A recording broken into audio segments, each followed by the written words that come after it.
Welcome to this week's Training on Demand. It's not much more important stuff than knowing your people. We talk about this often, and that is that your people are your greatest commodity.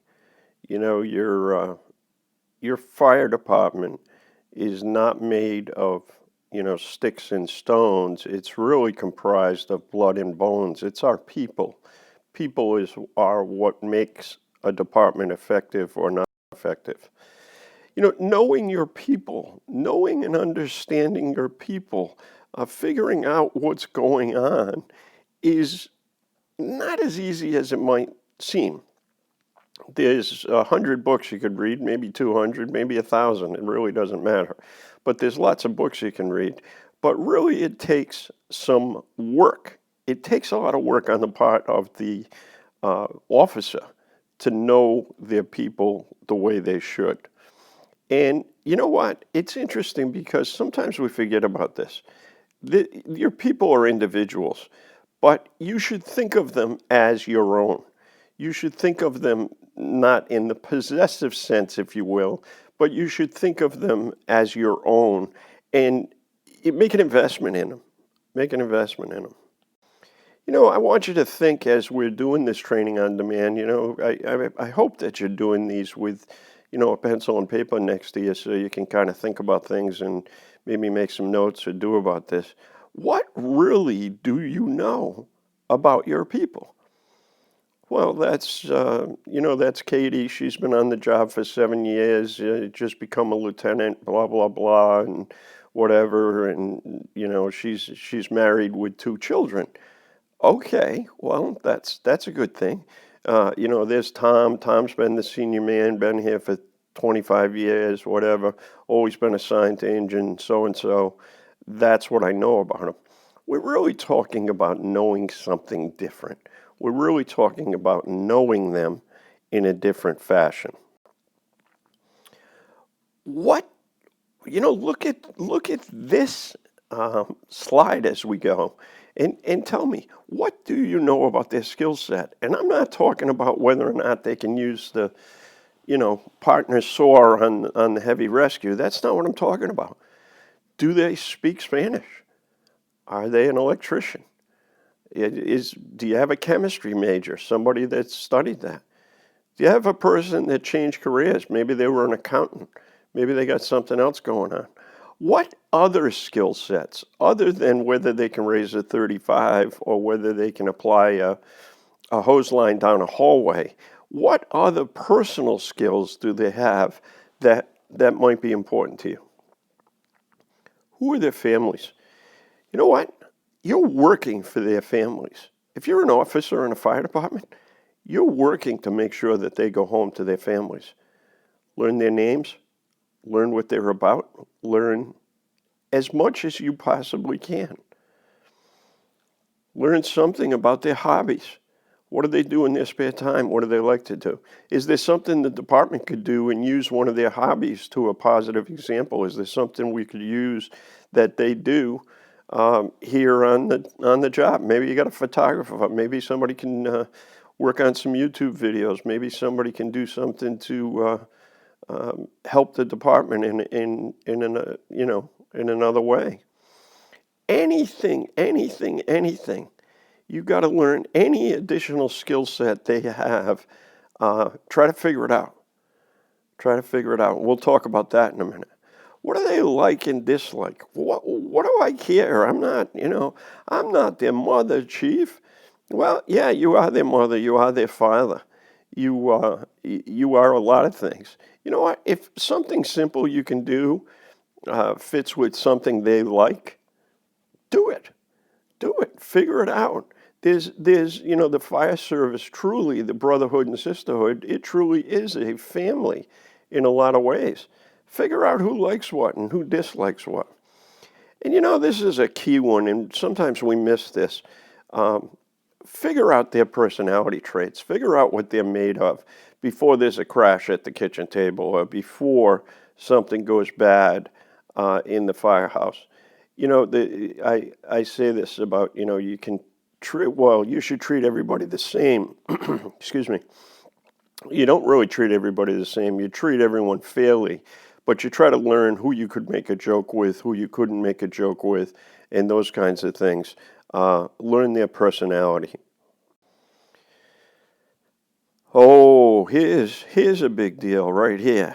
Here's a big deal right here. There's stuff going on right here. All right, there's the key words right here. Um, there's the key words in this program right here. You learn what you have to by listening. You learn what you have to by listening to your people. You learn what you have to by having conversation, observation, performance. And reflected attitudes, we'll probably talk about in a separate training on demand, but we are going to go over these pieces. It's important for a chief officer to go out, get a cup of coffee in your hand, go out on the apparatus floor when trucks are being checked, go out, when folks are having coffee at the table. Listen, pay attention. Conversation, that applies two ways, two directions.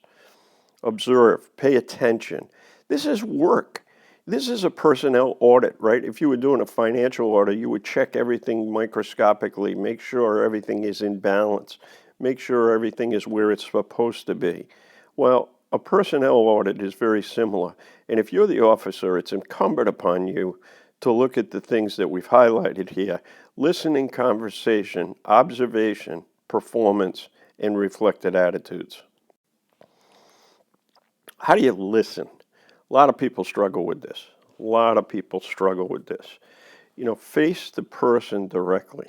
You even see it, there's all kinds of courses and classes about body language and whatever. Don't put a shoulder into a person. Don't turn sideways. Don't turn away from a person. Square up and listen directly to the person. That's important. That's important. You can't. This one is gigantic, and it's something I suffer from sometimes, even to today. I mean, I've done a lot of work to make myself a better listener.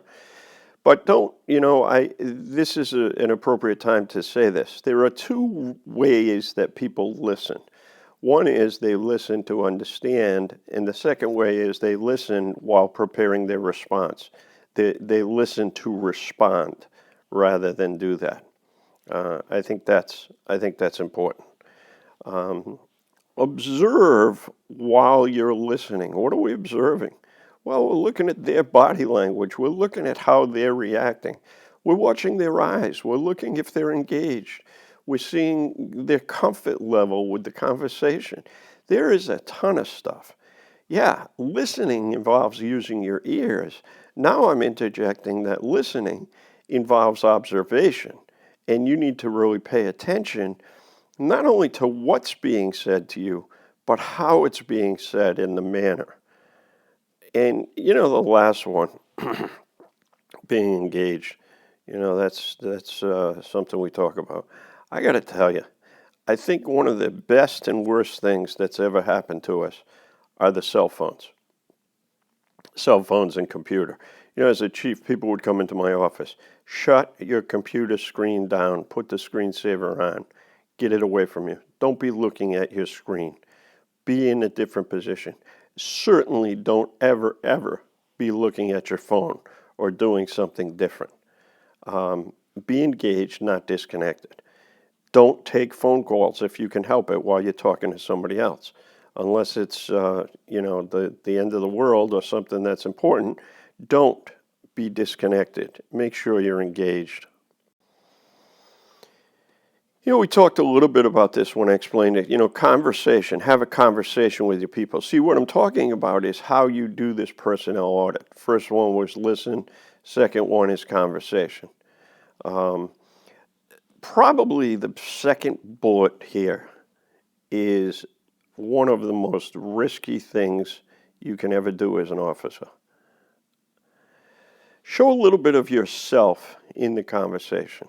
Show that you're human. Show that you're vulnerable in some cases. Show that you are a real person. It helps to build trust. Don't show it if you're phony. Don't be disingenuous about stuff, but show a little bit of your stuff, yourself. This is a big risk. Some of our leaders, General Patton and, John Wayne and all of these, people, um, very standoffish in some cases, or can be very gruff and firm. Um, Show a little bit of yourself, and you're going to engage in better conversation. Common ground, common areas, that's all.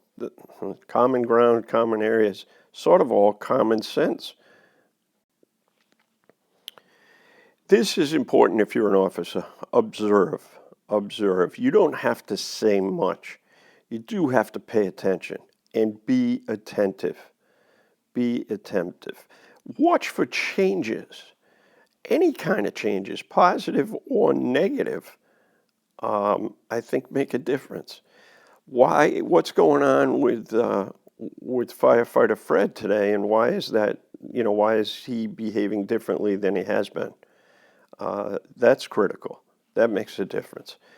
And, certainly let's not lose sight of why we're here. Look at their performance. Are calls taking longer? Are your paramedics taking longer on the road? What's going on? Why is that happening? Do they not want to be back in the station? Is there a conflict going on with another member? We got the old firefighter paramedic thing going on. What's happening? Watch performance. Somebody not engaged, missing a hydrant, missing a street, a delay in getting water, any of those things. Pay attention to performance as you observe and try to take part in this personnel audit that you're taking part in. Performance, pretty straightforward, right? There's a little report card in the corner, but performance is pretty straightforward. Are things going the way they're supposed to go? Hopefully you want the way things are supposed to go. And then, are we doing what's going on? This is a fatal flaw in career departments. It happens all the time. Are we going according to the mission, or are we going according to what Group 2 does? Are you going to what Group 2 does at Station 3? That's how we're going to behave here. It doesn't really matter what the mission is. Hey, I'm the shift commander on Group 2, Station 3, and that's the way we're going to do things. It's very easy to separate. It's a little tougher in the volunteer on-call, although I will tell you, in volunteer and on-call departments, there can be, challenges between stations or individual companies or what have you. Make sure that things are going in a cohesive manner according to the mission. Figure out who's not there, who's sick, who's injured, who's not showing up when they're supposed to. We've talked about that in some other cases. There are departments, believe it or not, certainly here in the Northeast, that won't post a training schedule because if I post a certain training, certain members are not going to show up. That's pretty sick. That's pretty sick, and it's symptomatic of a couple things. Why is it happening? Is it because the training's bad, or is it because the members got something going on? What is that all about? But these are performance issues that will help you get to know your people in a different way, at a deeper level. And I think that's really the mission, and that's really the goal of what we're talking about. Like we've said in previous versions of Training on Demand, if you've got any questions, you want to leave feedback, send me an email to pete@petelam.com. I certainly would appreciate, the positives, the negatives, or whatever. And if you have a topic you'd like us to cover, feel free to ask me about that.